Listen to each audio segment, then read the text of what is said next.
ಕೈಯಾಗ ಹಿಡ್ಕೊಂಡು ಬರ್ರಿ ಮ್ಯಾಲೆ ರೀ ಕ್ಯಾಮ್ರಾದಾಗ ಅವಲ್ಲ ಅಂತನ್ರಿ ವಿಡಿಯೋದಾಗ ಬರಕ್ಕೆ ನಾವು ರಿಷಿವ್ ಅಲ್ಲಿ ಅನ್ನಕತ್ತಾನ್ರಿ.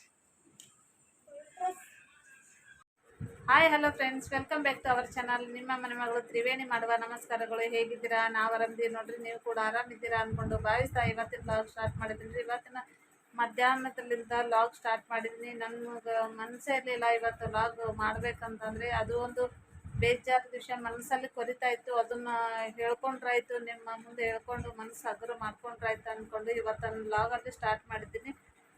ಏನು ಅಂದ್ರೆ ಒಂದು ಬ್ಯಾಡ್ ನ್ಯೂಸ್ ಅಂತಲೇ ಹೇಳ್ಬೋದು. ಯಾವುದು ಏನನ್ನೋದು ಕೂಡ ನಿಮ್ಮ ಜೊತೆ ಶೇರ್ ಮಾಡ್ಕೊತೀನಿ. ವಿಡಿಯೋ ಸ್ಕಿಪ್ ಮಾಡಿದೆ ಪೂರ್ತಿ ನೋಡಿ ಸಪೋರ್ಟ್ ಮಾಡಿ. ಇನ್ ಕೇಸ್ ವಿಡಿಯೋ ಇಷ್ಟ ಆಗಿತ್ತು ಅಂದ್ರೆ ನಿಮ್ಮ ಫ್ಯಾಮ್ಲಿಗೆ ವಿಡಿಯೋವನ್ನು ಶೇರ್ ಮಾಡಿ. ಏನು ಅಂತ ಹೇಳ್ತೀನಿ. ಏನಂತಂದರೆ, ನಾನು ಹೋಗ್ತಕ್ಕಂಥ ಸ್ಕೂಲಲ್ಲಿ ಹೆಡ್ ಮಾಸ್ಟ್ರು ಅವ್ರ ಊರು ಬಂದು ಸತ್ಯನಪೇಟೆ. ಅವ್ರ ಹೆಸರು ಬಂದು ಮಲ್ಲು. ಮತ್ತು ಅವ್ರದ್ದು ಏನೋ ಇದೆ ಫ್ರೆಂಡ್ಸ್, ಅಡ್ಡ ಹೆಸರು ಅಷ್ಟು ನನಗೆ ನೆನಪಾಗ್ತಾ ಇಲ್ಲ. ಸತ್ಯನಪೇಟೆ ಅವರು ಹೆಡ್ ಮಾಸ್ಟ್ರು ಅವರು. ನಾನು ಅದೇ ಸ್ಕೂಲಲ್ಲಿ ಓದ್ತಿದ್ದೆ. ಯಾವುದಂದ್ರೆ ಪ್ರಿಯದರ್ಶಿನಿ ಕಿರಿಯ ಪ್ರಾಥಮಿಕ ಶಾಲೆ ಅಂತಂದು ಇಲ್ಲೇ ಉದ್ದಾರೋಣಿ ಅಂತ ಬರುತ್ತೆ, ಅಲ್ಲಿ ಇದೆ ಅದು ಸ್ಕೂಲು. ಅಲ್ಲಿ ಅವರು ವರ್ಕ್ ಮಾಡ್ತಾಯಿದ್ರು, ಶಿಕ್ಷಕರಾಗಿ ಮುಖ್ಯ ಗುರುಗಳಾಗಿ ಕೆಲಸ ಮಾಡ್ತಿದ್ರು. ನಿನ್ನೆ ಸಡನ್ನಾಗಿ ನನಗೆ ಸ್ಟೇಟಸ್ ನೋಡಿದೆ, ವಾಟ್ಸಪ್ ಸ್ಟೇಟಸಲ್ಲಿ ನಮ್ಮ ಪರಿಚಯದವ್ರು ಒಬ್ರು ಇಟ್ಟಿದ್ರು. ಅವರು ಡೆತ್ ಆಗ್ಯಾರ ಅಂತ ಇಟ್ಟಿದ್ರು. ಆದರೆ ಅದು ನನಗೆ ಅಷ್ಟು ಇದಾಗಲಿಲ್ಲ. ಏನು ಯಾಕಾಯಿತು ಈ ಥರ ಆಗಲಿಕ್ಕಿಲ್ಲ ಅಂದ್ಕೊಂಡು ಬೇರೆ ಏನೋ ಇರ್ಬೋದು, ಅದಲ್ಲ ಪೋಸ್ಟ್ ಅಂತ ಅಂದ್ಕೊಂಡಿದ್ದೆ. ಆಮೇಲೆ ನೋಡಿ ಶಾಕ್ ಆಯಿತು. ಮತ್ತೆ ಒಬ್ರು ಫೋನ್ ಹಚ್ಚಿ ಕೇಳಿದೆ, ಈ ಥರ ಹಿಂಗಂತ. ಹೌದು ಅಂತಂದು ಹೇಳಿದರು. ಅದೊಂದು ತುಂಬಾ ಬೇಜಾರಾಯಿತು. ಯಾಕೆ ಈ ಥರ ಆಯಿತು, ಏನು ಯಾಕೆ ಅಂತಂದು ನೋಡಿ. ಎಷ್ಟು ಅಂದ್ರೆ ನಾನು 8-9 ವರ್ಷ ಅವರ ಸ್ಕೂಲಲ್ಲಿ ಕೆಲಸ ಮಾಡಿದ್ದೆ ನಾನು. ಹಂಗಾಗಿ ಒಳ್ಳೆಯ ವ್ಯಕ್ತಿ ಅಂತಲೇ ಹೇಳ್ಬೋದು. ಒಳ್ಳೆಯ ಗುಣದವರು, ಒಳ್ಳೆಯ ಇದು ಇತ್ತು, ಚೆನ್ನಾಗಿದ್ದರು. ಮಕ್ಕಳಿಗೆ ಕ್ಲಾಸ್ ಹೇಳ್ತಾಯಿದ್ರು. ನಮಗೂ ಕೂಡ ನಮ್ಗೆ ಅಲ್ಲಿ ಸ್ಕೂಲಲ್ಲಿ ತಮಾಷೆ ಅದು ಮಾಡ್ಕೊತ, ಯಾಕಂದರೆ ಅಷ್ಟು ಫ್ರೀಯಾಗಿ ಅಷ್ಟು ಚೆನ್ನಾಗಿದ್ದರು. ಮನೆಯಲ್ಲಿ ನಾವು ಕುಟುಂಬದರ ಜೊತೆ ಯಾವ ಥರ ಇರ್ತೀವಿ ಅದೇ ಥರನೇ ಸ್ಕೂಲಲ್ಲಿ ಕೂಡ ಅಡುಗೆಯವ್ರ ಜೊತೆ ಅವರು ಕೂಡ ಎಲ್ಲರೂ ಜೊತೆ ನಮ್ಮ ಜೊತೆ ಅಷ್ಟು ನಡ್ಕೋತಿದ್ರು. ಒಳ್ಳೆಯ ವ್ಯಕ್ತಿಯಾಗಿದ್ದರು. ಕಾಮಿಡಿ ಮಾಡ್ಕೊತ, ನಗಿಸ್ಕೊತ, ಆಡ್ಕೊತ ಅಷ್ಟು ಚೆನ್ನಾಗಿದ್ದರು. ಅಂಥವ್ರಿಗೆ ಇವತ್ತಿನ ದಿನ ಈ ಥರ ಸಾವು ಬಂದಿದೆ ಅಂತಂದರೆ ತುಂಬಾ ದುಃಖದ ವಿಷಯ ಅಂತಲೇ ಹೇಳ್ಬೋದು. ಈ ಥರ ಆಗಬಾರ್ದಾಗಿತ್ತು, ಇನ್ನೂ ಇರಬೇಕಾಗಿತ್ತು. ಚಿಕ್ಕ ವಯಸ್ಸು, ನಮ್ಗೆ ಸಣ್ಣವರು. ಅವರು ಎಷ್ಟಂದ್ರೆ ಒಂದು 35 ಮೇಲೆ ಇರ್ಬೋದು, 35 ಮೇಲೆ ಇರ್ಬೋದು ಫ್ರೆಂಡ್ಸ್. ಅಷ್ಟು ಚಿಕ್ಕವರು. ಅವ್ರ ಹೆಂಡತಿ ಕೂಡ ಚಿಕ್ಕವರು. ಮತ್ತು ಅವರಿಗೆ ಮಕ್ಕಳು ಕೂಡ ಆಗಿರಲಿಲ್ಲ. ಅಂದರೆ ಹೆಂಡತಿ ಕೂಡ ಚಿಕ್ಕ ಹುಡುಗಿನೇ. ಅವಳು ಕೂಡ ಅಂದರೆ ಒಂದು ಮುಗ್ಧೆ ಹುಡುಗಿ ಅಂತಲೇ ಹೇಳ್ಬೋದು. ಸ್ಕೂಲಲ್ಲಿ ಬಂದ್ರೂ ಕೂಡ ಚೆನ್ನಾಗಿ ಮಾತಾಡೋಳು, ಎಲ್ಲರ ಜೊತೆ ಫ್ರೀಯಾಗಿ ಒಂದು ಕುಟುಂಬದವರಿದ್ದಾಗೆ ಮಾತಾಡ್ತಾ ಇದ್ವಿ ಎಲ್ಲರನ್ನೂ ಕೂಡ. ಅಷ್ಟು ಒಳ್ಳೆಯ ಹುಡುಗಿಗೆ ಇವತ್ತಿನ ದಿನ ಈ ಥರ ಆಗಬಾರ್ದಾಗಿತ್ತು. ಕಡೆ ತನಕ ಜೊತೆಯಾಗಿ ಇರಬೇಕಾಗಿತ್ತು. ಈಗ ಅವಳು ಹುಡುಗಿ ಯಾವ ಥರ ಇದು ಮಾಡ್ತಾಳೋ ಏನೋ ಗೊತ್ತಿಲ್ಲ. ಅಷ್ಟು ಒಂದು ಪ್ರೀತಿ ಅವರಿಬ್ಬರಲ್ಲಿ, ಅಷ್ಟೊಂದು ಪ್ರೀತಿ ಇತ್ತು ಗಂಡ ಹೆಂಡತಿ ಬಳಿ. ಅವ್ರು ಏನು ಮಾಡಿದ್ರು ಅವಳು ನಿಭಾಯಿಸ್ಕೊಂತ ಹೋಗ್ತಾ ಇದ್ದಳು. ಅಷ್ಟು ಚೆನ್ನಾಗಿದ್ರು ಅವರಿಬ್ಬರು ದಾಂಪತ್ಯ. ಈ ಥರ ಆಗಬಾರ್ದಾಗಿತ್ತು. ಕುಟುಂಬಕ್ಕೆ ದುಃಖ ಸ್ಮರಿಸುವಂಥ ಶಕ್ತಿ ಕೊಡಲಿ ಆ ದೇವರು, ರಾಯರು ಅಂತ ಅಂದ್ಕೊಂಡು ಹೇಳ್ತಾ ಇದ್ದೀನಿ. ತುಂಬಾ ಬೇಜಾರದ ವಿಷಯ ಅಂತಲೇ ಹೇಳ್ಬೋದು. ನಾವು ಎಲ್ಲಾದ್ರೂ ಹೊರಗಡೆ ಹೋದಾಗ, ನಾವು ಎಲ್ಲರೂ ಹೊರಗಡೆ ಹೋದಾಗ ಸಿಕ್ಕರೆ ನೋಡು, ಅಷ್ಟು ಚೆನ್ನಾಗಿ ಮಾತಾಡೋರು, ಅಷ್ಟು ಮರ್ಯಾದೆ ಕೊಡೋರು, ರೆಸ್ಪೆಕ್ಟ್ ಕೊಡೋರು. 2 ವರ್ಷ ಆಯಿತು ಬಿಟ್ಟು ನಾನು ಸ್ಕೂಲಿಂದ ಅಲ್ಲಿಂದ. ಹೊರಗಡೆ ಸಿಕ್ಕರೂ ಕೂಡ ಹಂಗ್ರಿ ಮೇಡಮ್, ಹಿಂಗ್ರಿ ಅಂತ ಅವರು ಹೆಡ್ ಮಾಸ್ಟ್ರು ಒಂದು ಮುಖ್ಯ ಗುರುಗಳಾಗಿ ನಮಗೆ, ನಾವು ವಯಸ್ಸಲ್ಲಿ ಸ್ವಲ್ಪ ದೊಡ್ಡವರು ಅಂತ ಅಂದ್ಕೊಂಡು ಅಷ್ಟು ನಮಗೆ ಹೇಳ್ತಾಯಿದ್ರು, ಆರಾಮ ಮೇಡಮ್ ಹಂಗೆ ಹಿಂಗೆ ಅಂತಂದು. ಅವರು ನಮಗೆ ನಮಸ್ಕಾರ ಮಾಡ್ತಿದ್ರು. ಯಾಕಂದರೆ ಅವರು ಚಿಕ್ಕವರು ಇದ್ರೂ ಕೂಡ ನಾವು ದೊಡ್ಡವರು ಅಂತ ಅಂದ್ಬಿಟ್ಟು, ಅಷ್ಟೊಂದು ಶಿಕ್ಷಕರ ಇದ್ರೂ ಕೂಡ ನಮ್ಗೆ ಅಷ್ಟು ಮರ್ಯಾದೆಯನ್ನು ಕೊಡ್ತಿದ್ರು. ಅಷ್ಟು ಚೆನ್ನಾಗಿದ್ದರು. ಇವತ್ತಿನ ದಿನ ಅವರಿಗೆ ಇಲ್ಲ ಅಂತಂದರೆ ನನಗಂತೂ ತಡ್ಕೋಕ್ಕೆ ಆಗಿಲ್ಲ ಫ್ರೆಂಡ್ಸ್. ತುಂಬಾ ಬೇಜಾರಾಗಿಬಿಟ್ಟಿದೆ ನೋಡಿ. ಏನು ಮಾಡೋದು. ಆದರೆ ಏನು ವಿಧಿ ಯಾವ ಥರ ಆಟ ಆಡ್ತಾನೆ ಅನ್ನೋದಕ್ಕೆ ಇದೇ ಒಂದು ಉದಾಹರಣೆ ಅಂತಲೇ ಹೇಳ್ಬೋದು. ದಿನ ಅನ್ನೋದು ನೀರಿನ ಮೇಲೆ ಗುಳ್ಳೆ ಥರ ನೋಡಿ, ಯಾವಾಗ ಏನಾಗುತ್ತೆ ಒಡೆದೋಗುತ್ತೆ ಅನ್ನೋದಕ್ಕೆ ಹೇಳೋಕ್ಕೆ ಆಗಲ್ಲ. ನಮ್ಮ ಜೀವನನೂ ಕೂಡ ಅಷ್ಟೇ, ಯಾವಾಗ ಏನಾಗುತ್ತೆ ಅನ್ನೋದು ಹೇಳೋಕ್ಕಾಗಲ್ಲ. ಇಷ್ಟು ಚಿಕ್ಕ ವಯಸ್ಸಿನಾಗ ಈ ಥರ ಆಗುತ್ತೆ, ಅವ್ರಿಗೆ ಈ ಥರ ಇದಾಗುತ್ತೆ ಅಂದ್ಕೊಂಡಿರಲಿಲ್ಲ. ಯಾವಾಗ ಏನಾಗುತ್ತೆ ಹಣೆ ಬರ ನೋಡಿ, ಏನು ಮಾಡೋಕ್ಕಾಗಲ್ಲ.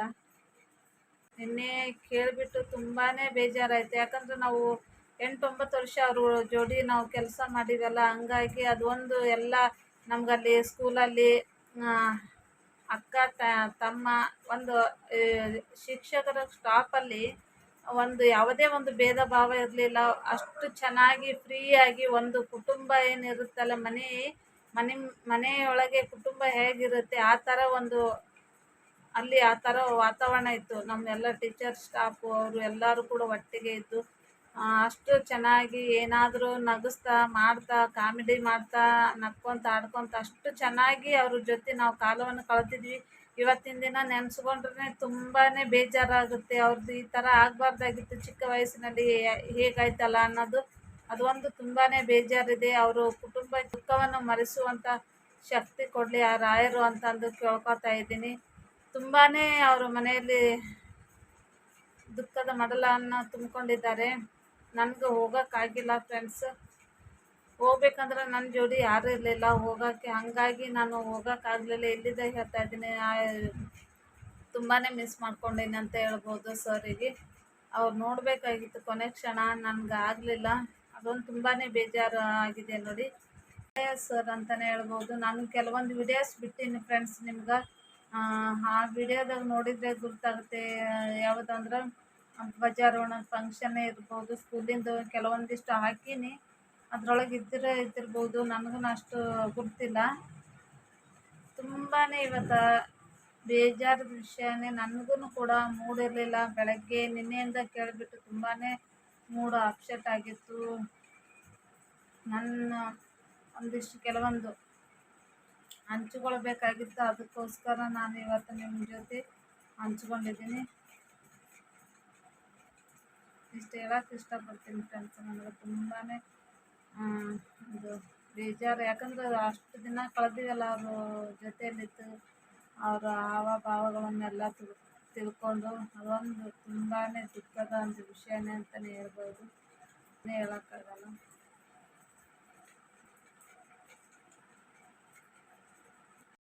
ಟೈಮ್ ಬಂದು 4 ಗಂಟೆ 7 ನಿಮಿಷ ಆಗ್ಯದ ನೋಡ್ರಿ.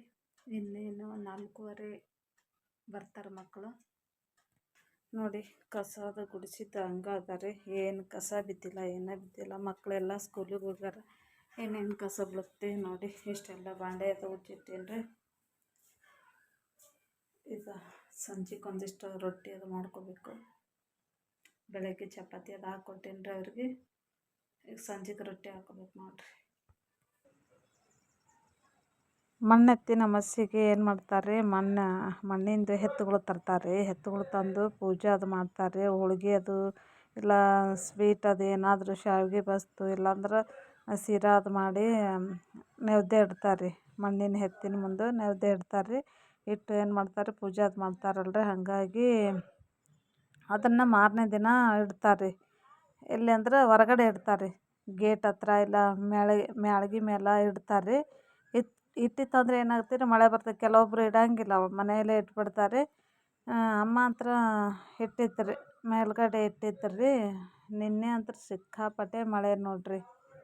ಪ್ರತಿ ವರ್ಷ ಎತ್ತುಗಳು ಹೊರಗಡೆ ಇಟ್ಟಾಗ ಮಳೆ ಬಂದೇ ಬರುತ್ತೆ ನೋಡ್ರಿ. ನಾನು ಪರೀಕ್ಷೆ ಮಾಡಿ ನೋಡ್ತಾನೆ ಇರ್ತೀನಿ.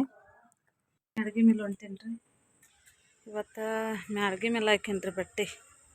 ಸ್ವಲ್ಪ ಮತ್ತು ಮಳೆ ಅದು ಬಂದರೆ ಹೆಂಗಂತ ನೋಡ್ರಿ. ಮೋಡ ಆಗ್ಯದ್ರಿ, ಮೋಡ ಬಿಸಿಲು. ಅದಕ್ಕೆ ಒಂದು ಸ್ವಲ್ಪ ಜಲ್ದಿ ಬೇಗನೆ ಒಣಗ್ತಾವಂತಂದು ಇಲ್ಲಿ ತಂದು ಹಾಕೀನಿ.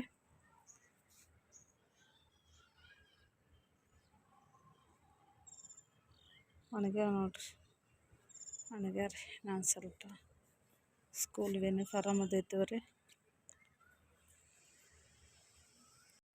ಮಕ್ಕಳು ಸ್ಕೂಲಿಂದ ಬಂದರು ನೋಡ್ರಿ. ಇವಾಗ ಹೊಂಟಾರ್ರಿ. ಬಂದು ಡಬ್ಬಿಲಿ ಇಡ್ತಾರೆ ನೋಡ್ರಿ.